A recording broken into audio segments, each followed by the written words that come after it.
Zyla-Care is natuurlijke selfcare, geïnspireerd op de rijke kruidenkennis uit onder andere Suriname.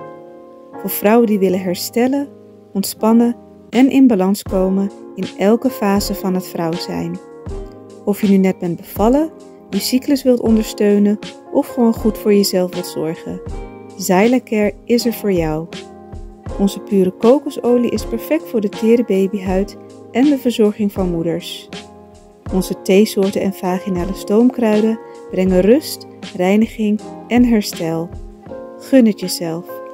Of geef het liefdevol cadeau aan iemand die het verdient. Zyla-Care. Pure aandacht met de kracht van de natuur. Bezoek onze website op www.zyla.care en volg ons op Instagram en Facebook.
Aan de kijkers van Kulturo TV, binnen- en buitenland, ik heet u van harte welkom.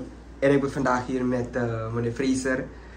Meneer Fraser, ik wil u alvast feliciteren met onze nieuwe president. Ja. Voor het eerst historie van Suriname hebben we een vrouwelijke president. Oké. En nu hoop dat Amus Gobung, toch meneer Fraser? Natuurlijk, daar hopen we allemaal op. Ja toch, dus de regering, de nieuwe regering die nu is aangetreden, is al een week aangetreden. Ze zijn bezig met meet and greet the people en met natuurlijk daarbij allerlei beloften en weet je, en hoop en zo. Dus ja, ik hoop dat het allemaal goed gaat.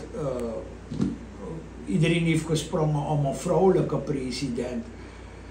Ik kan het nut er niet van inzien. Want voor mij maakt het niet uit als je nou een man of een vrouw of wie bent. Het gaat bij mij om je deskundigheid, je integriteit en je daadkracht. Maar voor de rest, ja, als iedereen vindt dat we een vrouwelijke president moeten hebben, ben ik hartstikke blij. Laten we kijken wat zij dan ervan doet. Ja toch, dat zullen we over een paar maanden dan merken, of een jaar of weet ik veel, zullen we merken als zij het wel of niet goed doet. That's all, maar voor de rest ik wens er sterkte, liefde en zo, weet je. En meneer Fraser, meestal heeft u die fire topics, hè? We praten over vurige onderwerpen, maar iedereen praat over bezuinigen. De VP nu, Gregory Rusland, gaf ook aan dat we moeten bezuinigen. Hoe meer moeten we bezuinigen? Kijk, het grappige is, dat vind ik altijd zo grappig bij die regeringen, toch? Die aanhangers van die partijen, die treden altijd op als een soort woordvoerder. Proberen altijd alles recht te praten dat krom is. Die VP zegt we moeten de buikriem strakker gaan aantrekken. De parlementsvoorzitter Adien zegt dat we pas in 2032 dat oliegeld zullen zien. Oké, en dan rent die aanhang van hun, niet die persoon zelf, maar die aanhang rent dan om direct woordvoerder te spelen wanneer de bom explodeert.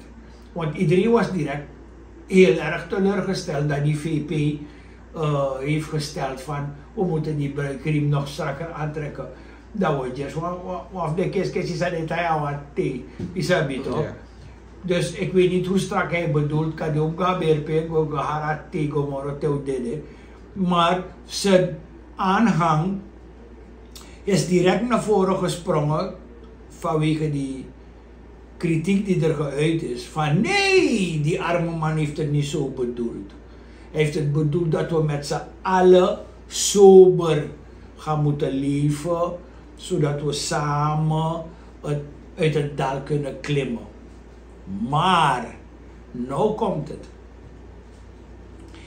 Die jongens en meisjes hebben zichzelf wel eventjes salarisverhoging gegeven. Een forse salaris. Fors, niet een beetje fors. Is dat niet toch? Aan de ruim, maar fors. Die president gaat nou eventjes zo 400.000 verdienen. Die vicepresident eventjes zo 300.000. Die assembleeleden eventjes 150.000 per maand. Weet je, ik heb het over per maand. En dan moet je nagaan, die assemblee met die 130.000, 51 leden, kost ons al eventjes 80 miljoen op jaarbasis. Zo slordig, even zo per ongeluk. Toch? En dan heb ik het niet over die president en die vicepresident ook nog.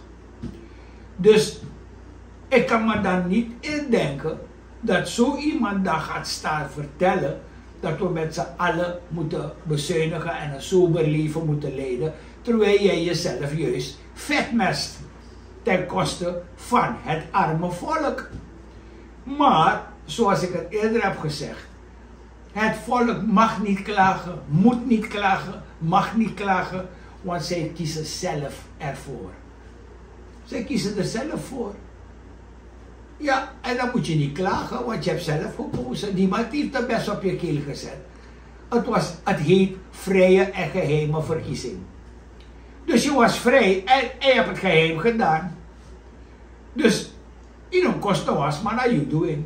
Dus if you want pina, mi ga pina, hoe flink. Het is ook de manier hoe het wordt overgedragen, want als ik nu als politicus bij u kom en u heel wat beloftes aanbiedt, dan gaat u ook erin trappen. En dan, het volk van Suriname wordt ook zo misleid. Maar dat heb ik in eerdere interviews ook al aangegeven, van sinds ik ben geboren, in 1959 ben ik geboren, 66 jaren lang, heeft de politiek continu het onderwijsstelsel vernietigd, klein gehouden, gebrekkig gehouden, met slechts één doel: het volk onontwikkeld houden. Want een onontwikkeld mens kan je indoctrineren, je kan hem manipuleren. En kijk bijvoorbeeld, nu is NDP aan de macht in coalitieverband. Maar ga de social media na. Dan ga je zien dat alleen en uitsluitend de NDP zich profileert. Alsof zij alleen die regering uitmaken. Maar je hebt toch 6 coalitiepartners. Nee, die worden doodgedrukt. Alleen NDP komt naar voren. Alsof zij alleen die regering vormen. En dat is typisch in Suriname.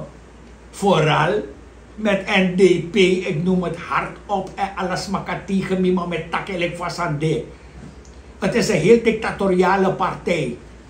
Want het is een militaire partij en het zal altijd een militaire partij blijven.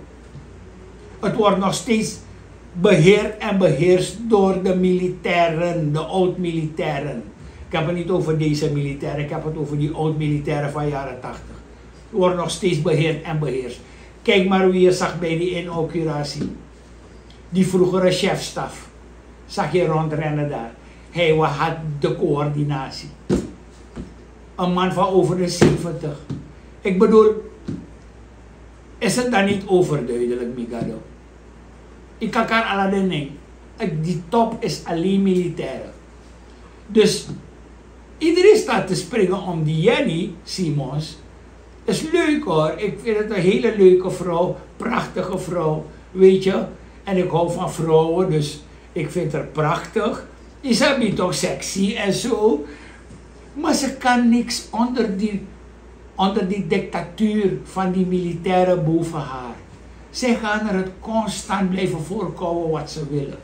En dat is zo jammer in Suriname. Maar juist hoor ik het omgekeerde en dat is dat mevrouw Simons niet zo'n type is en juist zal vechten voor het volk of kan vechten voor het volk. De tijd is de beste leermeester. De tijd zal ons leren als zij een werkelijke vechter is of als ze zal zwichten voor de druk vanuit die militairen. De tijd zal ons leren.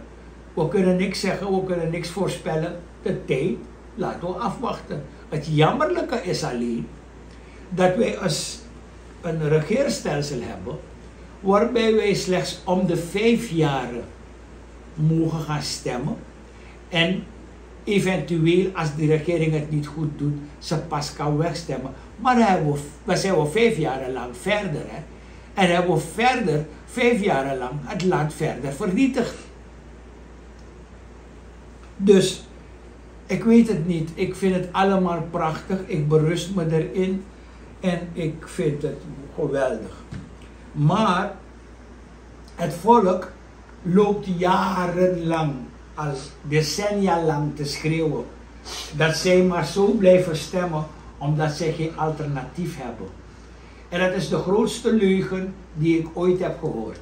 Waarom ik dat zeg? Wij van Vrij Suriname hebben meegedaan in 2010 en in 2015 aan de verkiezingen. Wij hebben ons ontwerp voor een nieuw kiesstelsel en een nieuw regeerstelsel gepresenteerd aan het volk. Maar heden ten dagen, als je aan het volk vraagt naar de partij Vrij Suriname, kent bijna niemand die partij. Dus dat wil zeggen, je hebt nooit geluisterd wat we aan jou hebben gepresenteerd. Het is langs je heen, over je heen, naast je gegaan. Het is in dat oor en uit dat andere oor. Het is gewoon langs dat oor gegaan. Maar die daarna die, je kreeg van je pina. Terwijl we nu, als het volk had geluisterd, wij nu veel verder hadden geweest in Suriname. En dan hadden we dit oliegedoe beter onder controle gehad. Want dat oliegedoe gaat blijken nu, op basis van dit regeerstelsel, het huidige regeerstelsel, gaat een ramp blijken in de plaats van een winst. Dat wil dat arme volk maar niet inzien. Ze rennen maar achter een systeem dat allang achterhaald is. Ik begrijp het, als je een volk dom houdt, dan hou je een volk in feite conservatief. Wat ze kennen, houden ze aan vast. Maar iets nieuws worden ze bang. Want jij, bij voorbaat begint ze uit te leggen van niet geloven in nieuwe dingen. Nieuwe dingen zijn zeer gevaarlijk. Moet je niet in geloven. Je moet geloven in de oude vertrouwde dingen. Die jou de hel in helpen. Snap je? Dus, maar als een volk niet ontwikkeld is, is het volk dan ook gebrekkig. Is het relativeringsvermogen dan heel gebrekkig. Waardoor zij niet kunnen relativeren wat goed en wat slecht is. Dat is het. Maar vandaag laten we dit regeerstelsel en dit kiesstelsel voor wat het is, want we gaan de komende 5 jaar het toch weer gaan meemaken, welke ellende het is. Maar ik wil vandaag, omdat ik bij verschillende interviews steeds het volk erop heb gewezen dat wij van Vrij Suriname een nieuw kiesstelsel en een nieuw regeerstelsel sinds 2008 en 2009 hebben ontworpen. En we hebben het al 2 keer aan het volk voorgelegd. Dus ik wil het vandaag voor de 3e keer aan het volk voorleggen. Want de mantaki is Isabastelling toch, 3 maal is scheepsrecht. Dus ik wil het voor de 3e maal aan het volk voorleggen. En het volk verzoeken om erover na te denken. Het in beschouwing te nemen, diep na te denken, toch? Maar het is een vrije wil. U bepaalt, wil u daarin meegaan, ja of nee? Voor de rest is het aan u. Wil u blijven pinaren? Iwan Taiwan praat zo, Pego Grote, Iwan Kumakoisi. Is up to you. Vind je het leuk? Tjago, talo baka de politieke partij en kijk hoe ver je komt. Dan ga je zien dat je geen meter verder komt. Toch? Oké. Wij hebben een nieuw kiesstelsel en een nieuw regeerstelsel ontworpen. Ik heb het in verschillende interviews al uitgelegd. Maar dat betekent dat wij de grondwet zullen moeten wijzigen om deze twee nieuwe systemen te kunnen invoeren. Oké. Maar we gaan beginnen, vind ik, vandaag bij dit interview, als u mij toestaat, om te beginnen bij het makkelijk gedeelte. Want dat nieuwe regeerstelsel is heel gecompliceerd en het vergt heel veel van ons om dat goed uit te leggen. Dit is niet zo moeilijk om het uit te leggen. Oké? Dit kiesstelsel dat wij hebben ontworpen, moet ik alvast uitleggen dat dit kiesstelsel niet is ontworpen door Vrij Suriname. Dit kiesstelsel is ontworpen door een technocraat die zich volledig terug kan vinden in onze ideologie en onze filosofie. Heeft hij het voor ons ontworpen? Want deze technocraat wil absoluut niets te maken hebben met welke vorm van politiek dan ook. Hij verafschuwt het, maar hij heeft het voor ons ontworpen omdat hij onze ideologie als technocraat begrijpt en zich in thuis voelt. Oké. En die technocraat die dat heeft ontworpen voor ons is de heer Steven Strijdhaftig. Wie eer moet krijgen, moet dat ook krijgen. Daarom noem ik het expliciet, hij heeft het ontworpen voor Vrij Suriname. Het is niet ontworpen door Vrij Suriname. Oké? Dus laten we hem die eer geven. Ja? Dit nieuwe regeerstelsel, wat u hier ziet, of een nieuw kiesstelsel, neemt u me niet kwalijk. Dit nieuw kiesstelsel wat u hier ziet, wordt beheerd en beheerst door een verkiezingsautoriteit. Ja, een onafhankelijke verkiezingsautoriteit. Wat houdt dat allemaal in? Ik heb hier dat hele boekwerk van ons meegenomen, want uit het hoofd gaat het een beetje moeilijk tegenwoordig. Isabi toch? Kroonte ook tekkies route. Dus het is van belang als je dit kiesstelsel goed wil implementeren, dat je een onafhankelijke verkiezingsautoriteit hebt. Oké. Maar deze verkiezingsautoriteit moet volledig onafhankelijk functioneren en rechtstreeks vallen onder het college van nationale wetgeving dat je zal tegenkomen bij het volgende interview, wanneer ik het nieuw regeerstelsel ga behandelen. Dus het zal nu nog even wazig zijn en nog niet goed begrepen zijn wat dat inhoudt. Maar wanneer ik bij het volgende interview het regeerstelsel ga behandelen, dan verzoek ik de kijkers en luisteraars om dit interview goed te bewaren. Om het te leggen naast het andere interview dat we zullen doen over het regeerstelsel. Dan zullen ze begrijpen de namen die ik nu noem. Dat zal een beetje wazig zijn nu, maar later zullen ze het dan begrijpen waar het allemaal in past. Oké. De bestuursleden van deze verkiezingsautoriteit, 7 stuks bestuursleden, dienen te worden beëdigd en mogen geen actieve of passief lid zijn of sympathisant zijn van een politieke partij. En worden door het college van nationale wetgeving geselecteerd. Elke verkiezingsuitslag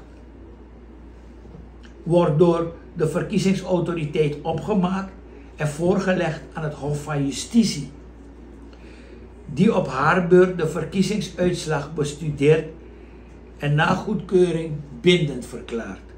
Oké.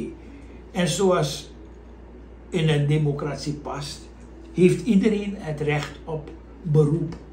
Oké. Dus indien een deelnemer aan enige verkiezing oneens is met de beslissing van deze verkiezingsautoriteit, kan deze deelnemer altijd in beroep gaan bij het Hof van Justitie. Deze verkiezingsautoriteit die zal alle verkiezingen, ongeacht het niveau, organiseren.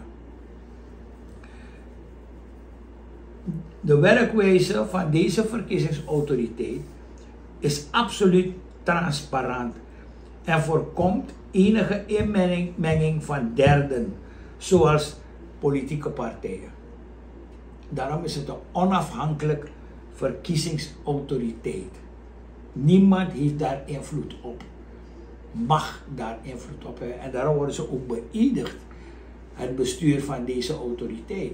Zodat we altijd daar sancties op kunnen leggen, indien we ze snappen, of iemand snappen uit het bestuur dat die voorkeur heeft gegeven aan wie dan ook, of weet je, bevoordeling of wat dan ook. Oké. Deze verkiezingsautoriteit zorgt voor het ontwerp van alle verkiezingsformulieren.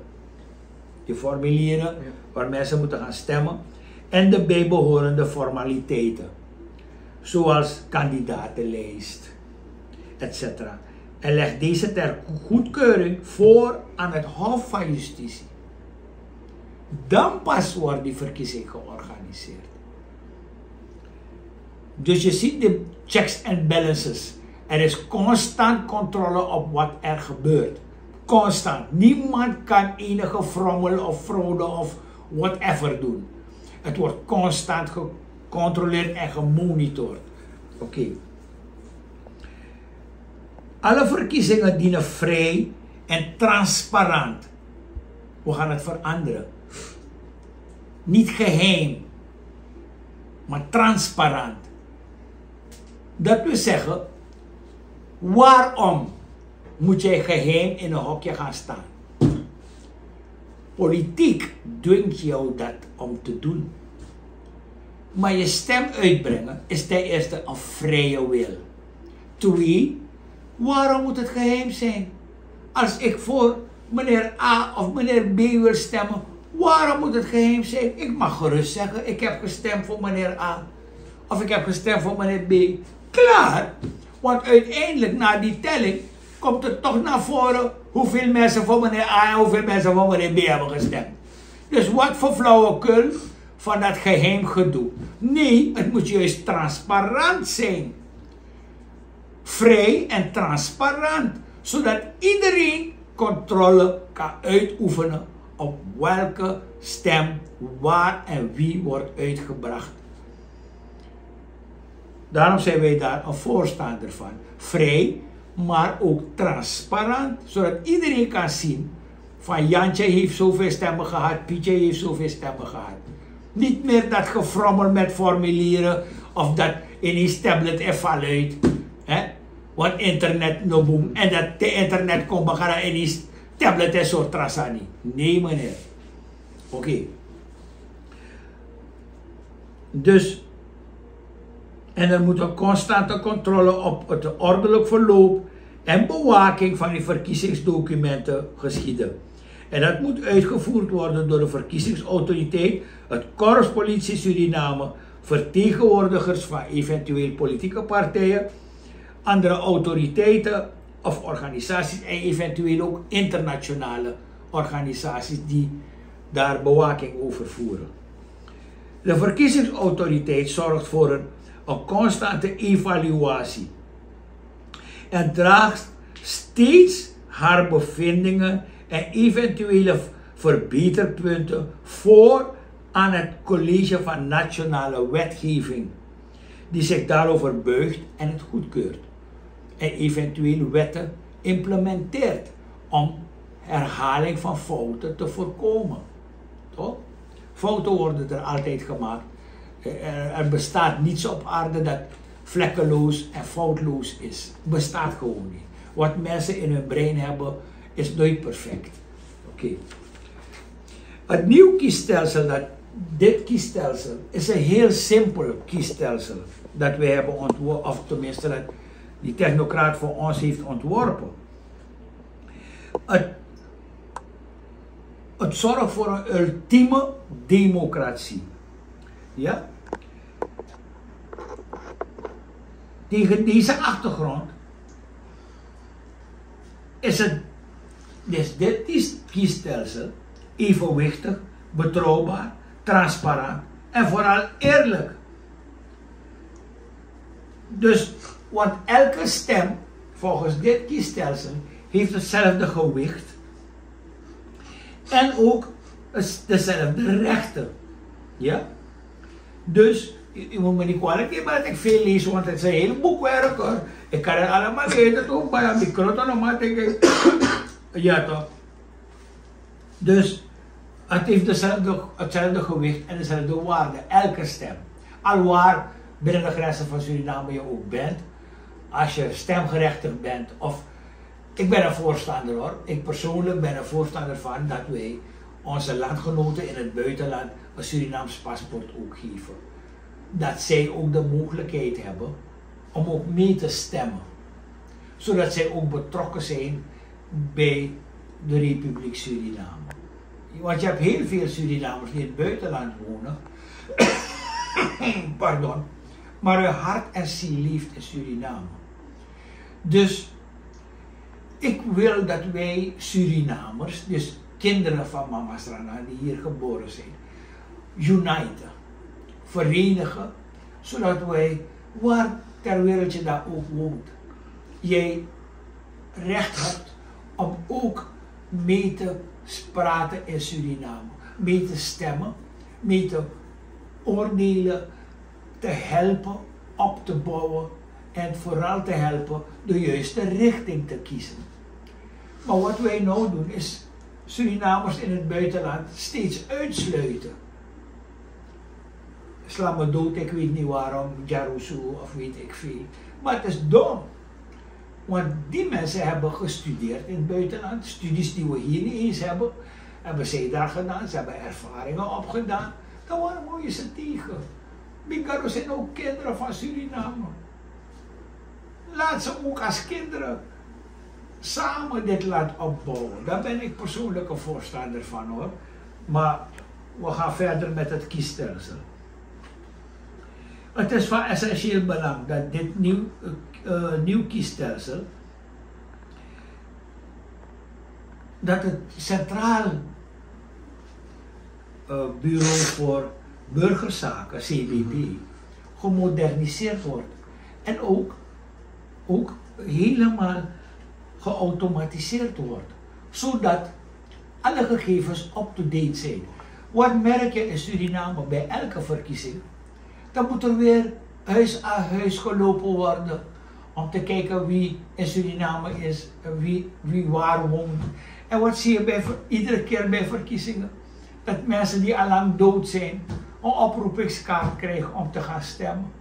Ik heb mijn oma gevraagd of Marius rust, maar ze wou niet meer, want ze zegt ze rust zag. Grapje. Ik weet het niet, ik moet serieus zijn. Wat je ziet, ik ben officieel gekleed. Ze noemen het casual. Is dat weer toch? Want ik ben bezig met iets heel belangrijks. Iets officieels. Maar ik weet het niet, op de een of andere manier moet ik toch altijd even een grap maken. Ik weet het niet. Het is mijn aard. Ik kan niet anders. Oké. Dus het CBB is van belang dat zij gemoderniseerd en geautomatiseerd worden. Zodat we hebben nu al een nieuw identiteitsbewijs met de vingerafdruk. Waardoor je de verkiezing volledig gedigitaliseerd kan doen. met je vingerafdruk. Ja? Want je vingerafdruk is uniek. Niemand kan dat nadoen. Oké. Uitzonderingen zijn er, bijvoorbeeld bij invalide mensen, gebrekkige mensen die geen handen hebben. Toch? Dan moeten we daar een mogelijkheid voor zoeken om desnoods de duim van hun voet, weet je, die afdruk te nemen, en zodat ze toch ook kunnen stemmen. Ontbreekt dat ook, dan moeten ze dan een begeleider hebben, een vertrouwenspersoon die ze helpt, zodat ze mee kunnen kijken en die persoon stemt voor ze. Dus dat is niet zo'n probleem hoor, dat kunnen we altijd invoegen, weet je. Oké, maar dit nieuwe kiesstelsel op basis van het nieuwe staatsbestel dat we hebben ontworpen, het nieuwe regeerstelsel, toch, moet het de volgende aspecten in zich dragen. 1. Elke door gerechtigde kiezers uitgebrachte stem heeft hetzelfde gewicht en dezelfde waarde. Dus het is gelijk. Het gelijkheidsbeginsel. Ja? Elke stem is gelijk. Oké. 2. Het introduceren en ontwikkelen en consolideren van elektronisch kiezen met een duim, wat ik zo net heb uitgelegd, toch? Zodat elke gerechtigde kiezer in of buiten de Republiek Suriname, of kiezers die toevallig in het ziekenhuis ligt of opgenomen is in een seniorenverblijf, zonder veel inspanning in staat gesteld wordt om de stem uit te brengen. Daarom zijn wij volgens dit nieuw kiesstelsel zijn wij van overtuigd dat het volledig elektronisch moet gebeuren, het kiezen. Het voordeel is, je hebt dan niet zoveel kiescentra nodig, kiesbureaus hier en daar en overal. Het kan mobiel gebeuren, middels een gesloten systeem. Dat wil zeggen dat het niet gekraakt kan worden door derden. Gegevens illegaal kunnen worden ingevoerd. Nee, een gesloten systeem. Dat niet is aangesloten op het internet. Zodat je geen mogelijkheid hebt om daarin te komen. 2.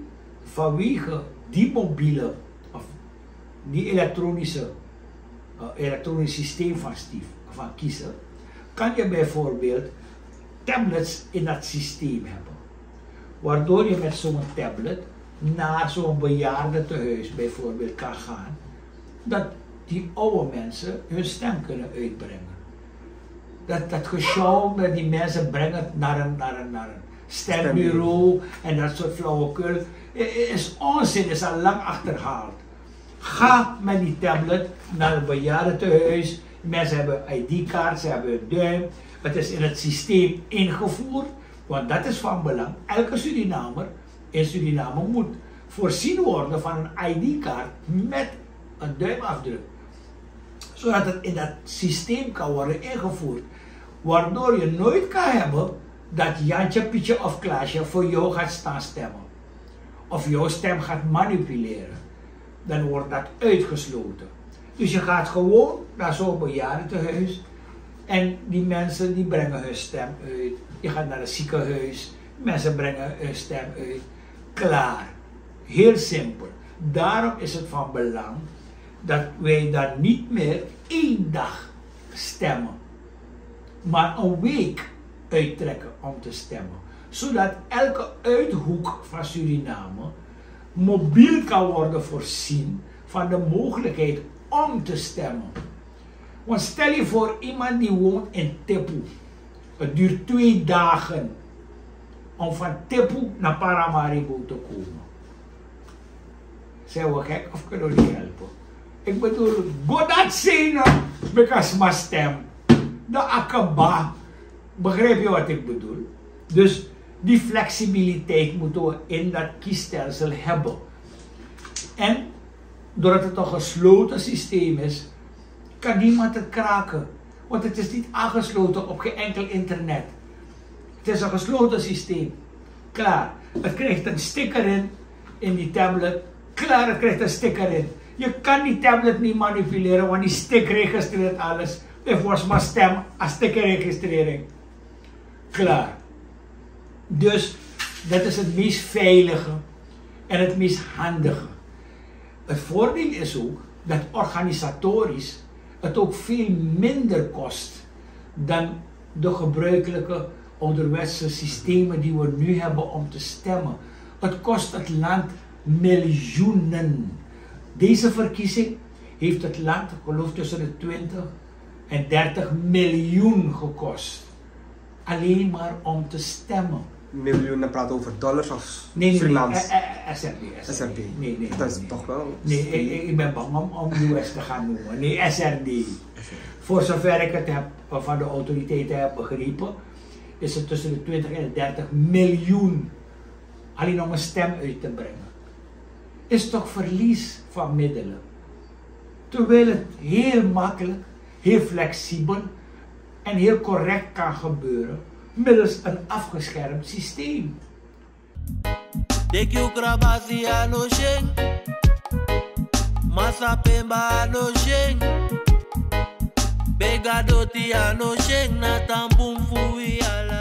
Klaar, wat kost het dan voor een ploeg mensen met bewaking, want de politie moet erbij zijn om te checken dat niemand niks verkeerds doet, en eventueel buitenlandse waarnemers. Iedereen moet erbij zijn om te zien dat we doen een vroom. Toch? Dat het gegarandeerd is dat het eerlijk is. Toch? Eerlijk gebeuren. Nou, wat voor moeite is het? Dan zet je bijvoorbeeld 3 of 4 stations op. Eentje bijvoorbeeld in Koroni, die direct Koroni en Ikeri pakt. Snap je? Zet je eentje op in Paramaribo, die Saramaka en Wanika pakt. Zo, zet je stations op, toch? Die direct die hele omgeving direct pakt. En in het geval van verre plaatsen, verre dorpen, zoals wat ik heb genoemd, Tipu, is een van onze verste dorpen. Dan stuur je een vliegtuig, een ploeg er naartoe en dan kan het dorp daar stemmen. Toch? En die omgeving Kabalebo kan dan direct ook daar stemmen. Weet je, dan heb je die omgeving direct ook gehad. Zo simpel. Daarom zeg ik, we moeten niet 1 dag stemmen, maar een week ervoor uittrekken. Zodat iedereen de mogelijkheid krijgt om te stemmen. Sommige mensen werken ploegendienst bijvoorbeeld. Dan moet hij speciaal verlof nemen om te komen stemmen. Dat is toch onzin? Laat die persoon werken, wanneer hij vrij is, dan stemt hij. Klaar. Snap je? Dus zo simpel zijn de oplossingen, maar politiek, heb ik vaker bij interviews gezegd, politici lossen geen problemen op. Politici zijn belangenbehartigers. En we gaan het nu, de komende 5 jaar, wederom merken. Daarom heb ik aan het begin van dit interview gezegd, ik wens die arme lieve vrouw veel succes en sterkte toe. Maar volgens mij is zij intelligent genoeg, want het is een arts. Ze heeft genoeg gestudeerd. Ze is intelligent genoeg om te weten dat zij dadelijk ook de klos is. Toch? Misschien aan het eind van die regeerperiode, want ze heeft 5 of 6 mannelijke partners hoor. Dus ik denk dat aan het eind van deze regeerperiode haar man haar niet meer gaat herkennen van de gezwollen achterhoofd, van de tramau klap in de bakken. De meisje wakker, we gaan je komen. Grapje. Ik moet iets vervelends doen, anders voel ik me niet goed. We gaan verder, heel serieus gaan we verder. En we gaan, wat we gaan hebben bij het nieuwe staatsbestel dat ik ga presenteren bij de volgende interview, ga je merken dat wij de DNA gaan opsplitsen. Omdat de DNA, wat we nu kennen, de Nationale Assemblée, slechts 2 taken heeft. Controlerende taak en wetgevende taak. En je ziet dat sinds ik ben geboren, vroeger heette het Raad van State. Sinds ik ben geboren heeft het nooit gefunctioneerd. Het is altijd een verlengstuk geweest van de regering. Omdat de mensen die in die assemblee zitten, worden benoemd, leden zijn van diezelfde politieke partijen. Dus je ziet dat de scheiding der machten nooit kan plaats hebben als jij een lid bent van diezelfde partij die jij zogenaamd moet controleren. Je pot op poes aan merkie, dan ga je verwachten dat die poes die andere kant op gaat kijken. Hoe gek kan je zijn, mijn God? Maar ja, we zijn al zoveel jaren mee bezig. En het ellendige is dat ik toch wil aanhalen, ondanks ik er niet over wil praten over die ellendelingen, maar Abidi Berewa, sinds ik ben geboren, toch? Hij en dat Trakuliwang, de nou weer is Sujas Refi, hebben wel standbeeld op het onafhankelijkheidsplein, hè? En zij zijn de grondleggers van de vernietiging van Suriname. En worden ze nog bekroond met een standbeeld. Hoe gek kunnen we in dit land zijn? Maar goed, ik kom door, ja, ik desmaara. Want als ik het stati bronami. Het Surinaams volk. Oh ja, we gaan verder met dat nieuw kiesstelsel, hè? Het nieuwe staatsbestel kent vanwege de opsplitsing van het huidige parlement geen zetels meer. We gaan niet meer stemmen op basis van zetels. Toch? Dus moeten we alle kandidaten de meerderheid van het aantal uitgebrachte stemmen behalen om te zijn gekozen. Zie je het verschil? Want je wordt nu rechtstreeks gekozen. Niet meer je partij of die flauwekul die we weer hebben meegemaakt. Je kiest assembleeleden en dan gaan ze uit hun midden daar ineens eentje kiezen die jij nooit hebt gewild. En waar je totaal geen inspraak hebt. Stel ministers die jij nooit hebt gewild. Stel schurken die in het verleden al hebben bewezen dat ze oplichters zijn. Is dat het? Moeten we daar tevreden mee zijn? Nee, toch. Kies ze rechtstreeks, dan weet je precies wie je kiest. En je moet de mogelijkheid behouden om die persoon ook te kunnen ontslaan indien hij niet voldoet.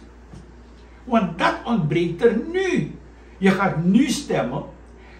En als je 5 jaar telt, toch, heb je 1825 dagen.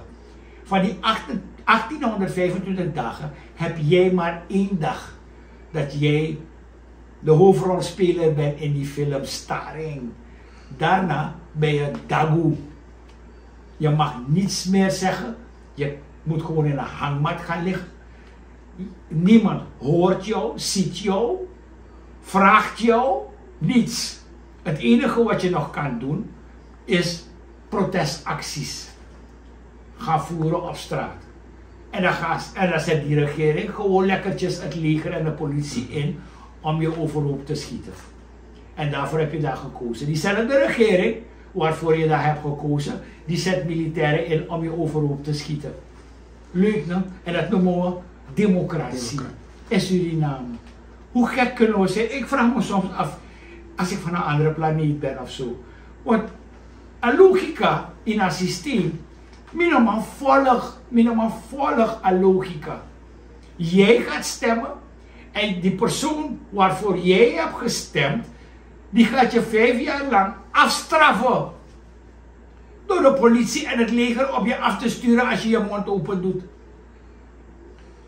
En maar aan het eind van die 5 jaar komt hij weer bij je thuis om je te bedelen. Om weer je stem op hem uit te brengen. En dat noemen we democratie.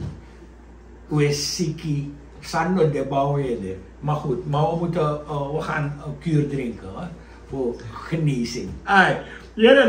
De leden, het Surinaams volk kiest dus de leden van het college van de nationale wetgeving. En de leden van de nationale wetgeving kiezen na openbaring van de kandidaten aan het Surinaams volk zelf op basis van vastgelegde criteria de top van het college van staatsfinanciën, de top van het college van het constitutioneel hof en de top van de verdedigingsmacht en de top van het functioneringsinstituut. weet, dit gaat nog even wazig zijn, maar bij het volgende interview, wanneer ik het nieuw regeerstelsel ga behandelen, dan komen deze instituten naar voren. En dan gaat iedereen begrijpen waar dit kiesstelsel om gaat. Dat het is niet zo makkelijk als hoe het lijkt, maar het is wel heel vakkundig, heel doordacht in elkaar gezet. Dat wij nooit meer fraude hebben, Tom en Jerry spelletjes hebben, last hebben van een of ander OKB, onafhankelijk kiesbureau, dat door de politiek de leden wordt benoemd. Nooit meer een centraal hoofdstembureau dat door de politiek wordt benoemd. Die flauwekul hebben we nooit en nooit en nooit meer. Dit is het ultieme democratisch kiesstelsel. En we gaan verder erop in. Dit systeem heet het IRV. Dat heeft de ontwerper, die technocraat, heeft het zo genoemd. Het is dit kiesstelsel heeft hij tot een Surinaams stelsel gemaakt. Het bestaat uit delen van verschillende kiesstelsels van verschillende landen. En dat heeft hij in een Surinaams jasje gegoten. Dat past in ons Surinaams denken, ons leven, onze traditie, ons, noem maar op, cultuur. Dat heeft hij versurinamiseerd. Ja? Dus hij heeft niet het wiel uitgevonden. Hij heeft delen van verschillende kiesstelsels die ultiem democratisch zijn, heeft hij samengevoegd en een Surinaams kiesstelsel van gemaakt. En hij heeft het genoemd het IRV-stelsel. Wat betekent het? Het betekent een instant runoff voting system. Het wil zeggen, je hebt kiezers, je hebt kandidaten en je hebt kiezers. Kiezers stemmen voor kandidaten. De kandidaten die de minste stemmen hebben behaald, worden direct geëlimineerd. Dat wil zeggen, net een soort knock-out. Je moet kijken, net een soort voetbalwedstrijd, een knock-out systeem. Ja? Wie de minste stemmen heeft behaald, wordt weggehaald. Waarom? Logisch, dat wil niemand je hebben. Ja? Het systeem, dit systeem, de kiezer gaat stemmen voor 3 keuzes. Kijk, bij elk stokje, een gewichtig toch stokje. Ja, de kiezer bijvoorbeeld zegt meneer Fred, we nemen een naam. De kiezer die brengt zijn stem uit. Als eerste keuze, dat hij Fred heel graag wil hebben, of als tweede keuze dat hij denkt van oké, Fred nog slecht zo mini, maar misschien wel eigenlijk eerste, maar nog slecht zo. Of derde keuze van jere nou heeft Trasmano die nou zat ik Fred. Begrijp je? Zo stemt de kiezer. De kiezer stemt dus 3 stemmen.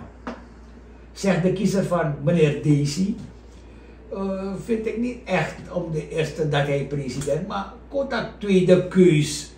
Aman kan, ja, mi denki, if trouwens de aman kan doen. En dan heb je de andere, Emro bijvoorbeeld. Pa akisar tak, namas mi wani.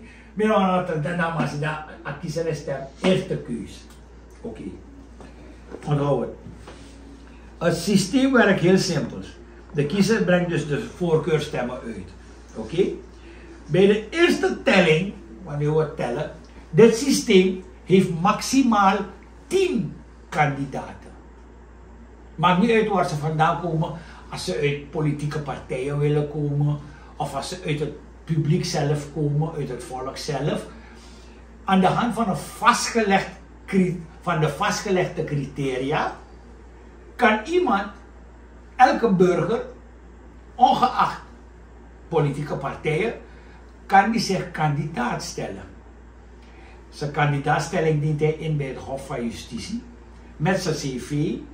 Toch? En het Hof van Justitie gaat dat beoordelen aan de hand van de vastgelegde criteria. Als het Hof ziet van deze man voldoet aan alles, kandidaat. Maximaal 10, want anders wordt het een biggie woeien, wat we nu hebben met allerlei politieke partijen die ineens als paddenstoelen uit de grond reizen voor een verkiezing. Die flauwekul moeten we niet meer hebben. Toch? Oké. Wat is de bedoeling van dit kiesstelsel? alle kandidaten dienen een jaar voor de verkiezingen hun stukken in te dienen bij het Hof van Justitie. Die gaat het beoordelen, die geeft het door aan de autoriteit, de verkiezingsautoriteit van Jantje, Pietje, Klaasje, Shirley, Henna. Zij goedgekeurd, zij door de molen gegaan, zijn kandidaten. Oké. Maximaal 10 kandidaten. Waardoor de kiezer niet in het bos raakt en verdwaald raakt. Oké. Uit die 10 kandidaten gaat het volk dan nu gaan kiezen. Hun cv wordt aan het volk voorgelegd. Van luister, deze man is dit en hij is dat. En hij heeft deze ervaring en hij heeft dat. En hij is integer en hij heeft voeren en nooit aan de schotelrotting. Weet je? Oké. En dan kan het volk zeggen, oké, wie is deze man? Ken ik hem? Nee, ik ken hem niet. Oké. Daarom moet een jaar van tevoren moeten de kandidaten dat hun stukken indienen. Zodat een jaar lang die kandidaat of die kandidaten, die 10 kandidaten, zich kunnen gaan profileren in die maatschappij. Zodat die maatschappij vertrouwd raakt met hun en die maatschappij kan horen wat ze in zich dragen. Zijn ze werkelijk deskundig? Zijn ze werkelijk integer? Zijn ze werkelijk vaderlandslievend? Zijn ze volkslievend? Wie zijn die mensen? Dan kan het volk een jaar lang toch hun observeren en aan de hand daarvan gaan beoordelen. Het belangrijke ervan is dat dat jaar door de overheid moet worden gesubsidieerd. Waarom? Zodat elke kandidaat een eerlijke kans krijgt. Niet als wat we nu hebben, dat een of andere politieke partij een hoop doopdealers achter zich heeft, die hoeveel kapitaal erin stoppen en geweldige propaganda's maken waardoor die anderen in het niets valt.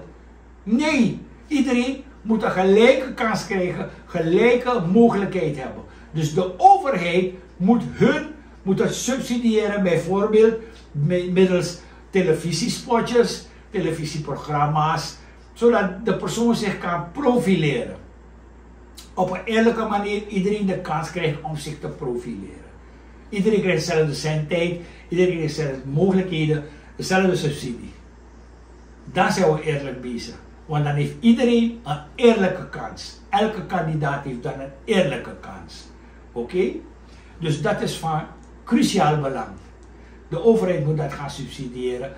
En geen enkel doopdealer of weet ik veel moet daar geld in kunnen steken. Nee meneer, je krijgt dezelfde kansen als die andere kandidaten. Ongeacht als je papa miljonair is of niet. Snap je? Dus dat is van cruciaal belang. Om het zo eerlijk mogelijk te laten verlopen. Oké. En dit systeem werkt dus bij, als je dus de eerste telling hebt en je ziet van één persoon heeft overweldigend gewonnen, dan hoeven we niet verder te tellen. Dat betekent dat het volk werkelijk die persoon wil hebben. Dan hoeven we niet verder te tellen, dat heeft die persoon gewonnen. Zo niet, dan gaan we stellen steeds. Oké. Er gaat een heel telsysteem, niet moeilijk, maar bewerkelijk gaat er hiermee gepaard hoor. Dus ik ga het niet helemaal kunnen uitleggen, want zo one shot naar het ding, weet je. Maar goed. Dus als die stemmen, bijvoorbeeld als de stemmen van één kandidaat hier, toch? Bijvoorbeeld, je hebt 10 van die kandidaten. En één van die 10 is direct eruit, want die heeft de minste stemmen gekregen. Dan worden die stemmen van die er uitgeschrapt is, die stemmen worden verdeeld over die andere 9 die overblijven. Zo krijg je steeds een opbouw van stemmen, totdat er 1 of 2 overblijven. En dan gaan die stemmen ook dus niet nee, ja. Nee, het gaat niet verloren. Ja. Het gaat niet verloren. De ene die uitvalt, die stemmen worden toegevoegd aan die andere die overblijven. Zo gaan we door, totdat je dus 1 of 2 overhoudt. Uitzonderlijk kan het gebeuren, wat ik niet denk gezien de populatie, kan het gebeuren dat we eindigen op 2 personen met hetzelfde aantal stemmen. En daar moeten we daar een voorziening voor hebben. Of loting, of opnieuw die 2 kandidaten de mensen laten stemmen. Zodat een van die 2 uiteindelijk wint. Dus dat kunnen we zelf dan naderhand regelen. Van, doen we het via een loting om te voorkomen dat mensen opnieuw moeten gaan stemmen. Of zeggen we van nee, laat ze opnieuw gaan stemmen. Toch? Dus dat kunnen we praktisch altijd middels wetgeving altijd invoeren. Dus je ziet dat dit systeem, het is een zeer uitgebreid en zeer democratisch systeem. Er bestaat geen fraude in dit systeem. Er bestaat geen gewichtsverschil of propagandaverschil of wat dan ook. Geen enkele politieke partij heeft meer invloed hierop. Dus het is veel goedkoper, het is veel eerlijker, het staat los van alle politieke invloeden. Waarom wij dit kiesstelsel hebben ontworpen, is omdat dit kiesstelsel moet bijdragen aan het nieuwe regeerstelsel. Het is onlosmakelijk aan elkaar verbonden. Het kiesstelsel en het regeerstelsel. Dus bij het volgende interview, dan ga ik dat regeerstelsel behandelen en dan gaat het duidelijker worden hoe dit kiesstelsel werkt. En je ziet het, ik heb hieronder al geschreven, maar iedereen die begint te vertellen dat het niet goed is. Ik kan begin tegen dat in een voerman. Want hij wil niet meewerken hieraan. Waarom? Hij verdola zijn nyang. Maar een oprecht mens gaat nooit het afkeuren. Maar het bestuderen. Om te kijken, om te helpen. Want wat wij ontwerpen, beschouwen wij een ontwerp totdat iedereen zijn gedachten erover heeft laten gaan. Zijn inzichten kenbaar heeft gemaakt om het tot een perfectie te brengen. Niets wat een mens ontwerpt is perfect. Het wordt pas perfect wanneer iedereen zijn inzichten heeft gegeven. Daarom het nieuwe kiesstelsel dat we hebben ontworpen en het nieuwe regeerstelsel beschouwen wij als een ontwerp. En het wordt perfect wanneer we met z'n allen daar ons visie over geven. Dat was het voor vandaag. Maar hoe vind je me? Hoe vind je me? Kodoepje gek. Hoe vind je me? Abu deftig. Ik ben wel... Casual. Ja, toch? Ja. Want je ziet, het is een heel belangrijk ding. Het gaat om staatsbelangen. Dus je ziet, ik ben ook casual gekomen bij je. En we kennen love op. Zo love. Love and affection. Voordat we het interview sluiten, meneer Fraser. Volgens u, wie waren welke ministers hebben hun werk het best gedaan en welke niet bij de vorige regering? Met love. Die van Chan bedoel je? Die regering van Santoki Brunswijk bedoel je? Laten we het correct zeggen. Ja. Welke ministers hebben het goed gedaan? Ik heb nog geen één meegemaakt die iets heeft gedaan, laat staan goed gedaan. Dus eerlijk hoor, het is niet om mensen de grond in te boren of om negatief te praten over mijn medemens. Maar eerlijk uit mijn hart. Heeft niemand iets gedaan, laat staan iets goeds gedaan. Want voordat je iets goeds doet, moet je toch iets doen? Ja, inderdaad. Maar als je niets doet, dan kan ik je niet beoordelen als het nog goed of slecht is. Het enige wat ze hebben gedaan is stelen. En dat is niet alleen de vorige regering. Sinds ik ben geboren in 1959 heeft geen enkele regering ooit iets anders gedaan dan stelen. Ik ga je een voorbeeld geven. Om het te staven wat ik zeg. Ik ben geboren in 1959. Ik ben opgegroeid met voedselpakketten, want we waren heel arm. Hele arme mensen. Vroeger noemden ze het Lansigrong Nyang. Zo noemden ze die voedselpakketten. Oké? En ik zie het nog zo voor me, die DAF-truck en iedereen kan met hem komen en krijgt dingen. Oké. Na 66 jaar dat ik nu ben, krijgt de Surinaamse bevolking tot op heden voedselpakketten. Dezelfde voedselpakketten. Wat betekent het? Het betekent simpelweg dat de Republiek Suriname stil heeft gestaan qua ontwikkeling. Suriname is nooit ontwikkeld. Kunnen we zeggen dat Suriname achteruit is gegaan dan vooruit? Nee, stilstaan. Dus ook niet achteruit? Nee, maar stilstand betekent achteruitgang.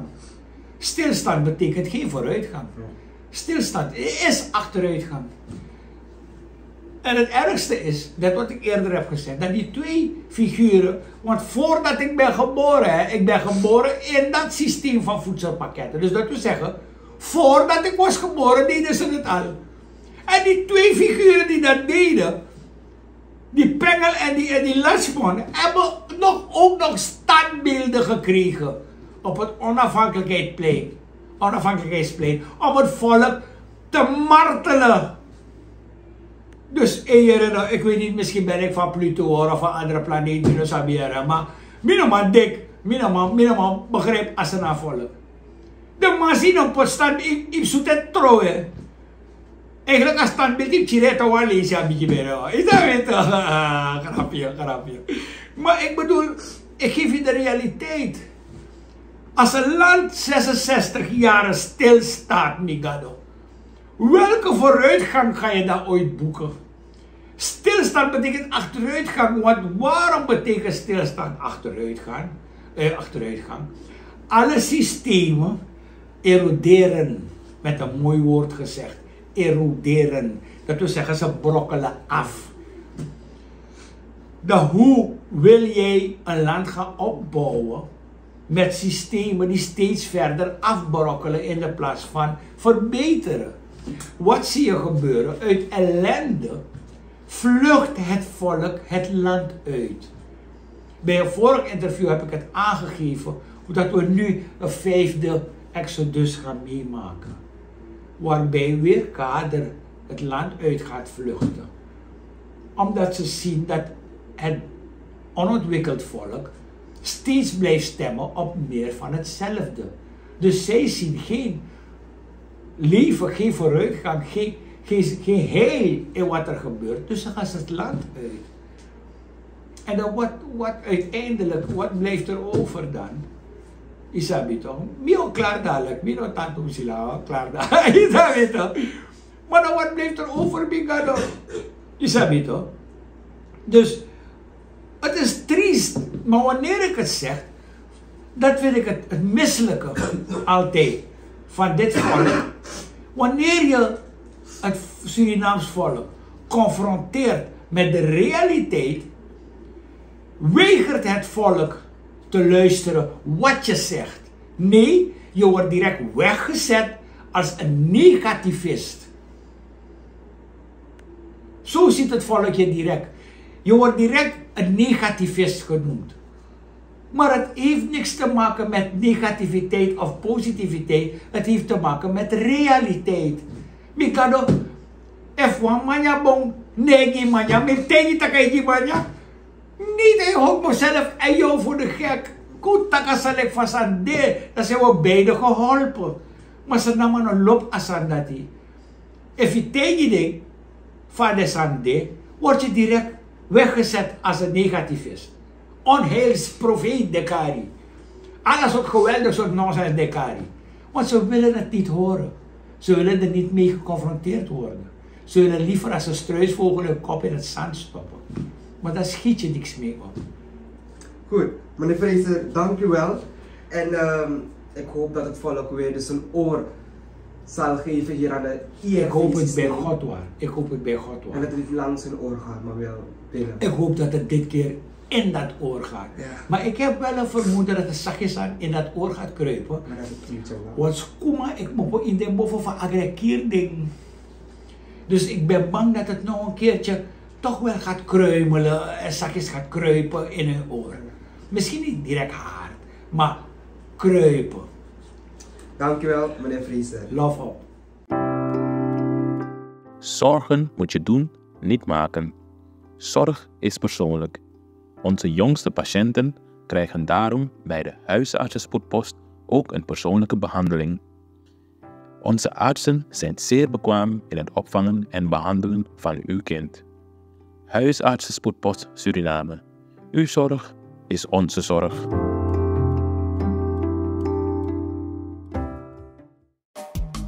Vaderland, Suriname is mijn vaderland, yeah. Vaderland, Suriname is mijn vaderland. Suriname is een heilig land, maar we doen wat we onheilig staan. Mr. Pebble Banger.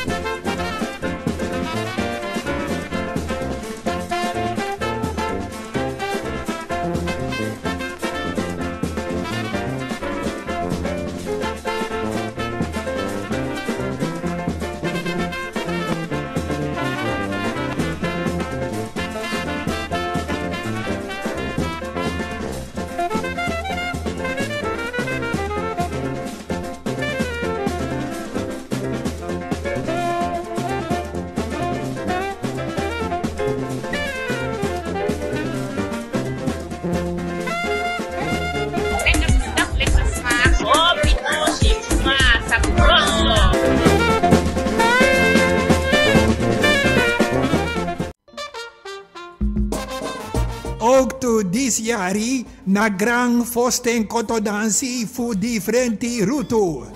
Oteng zondag 3 augustus na ini Vipranasi, Bankwerkerstraat 9 Rotterdam.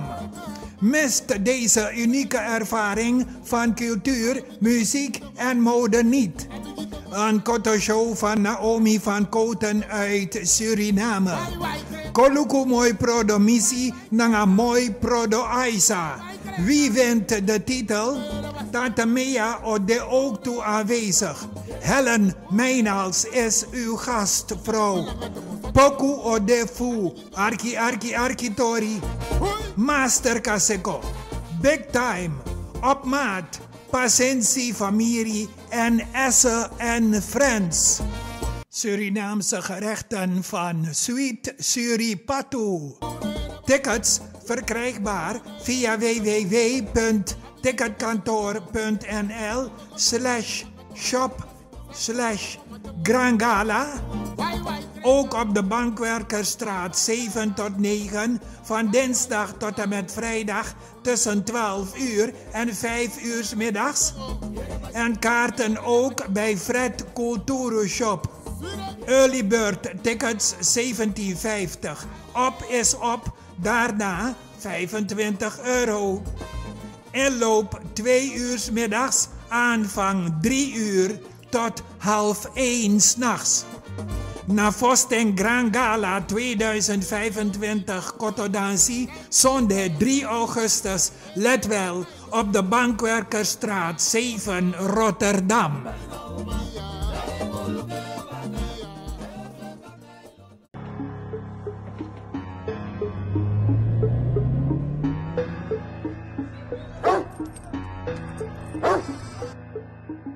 Prophetessa Productions.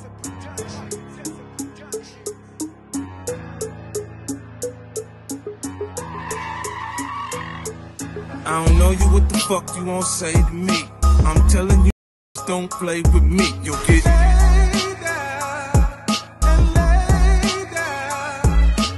body on the ground, it's okay with me. I make examples so niggas don't play with me. You'll get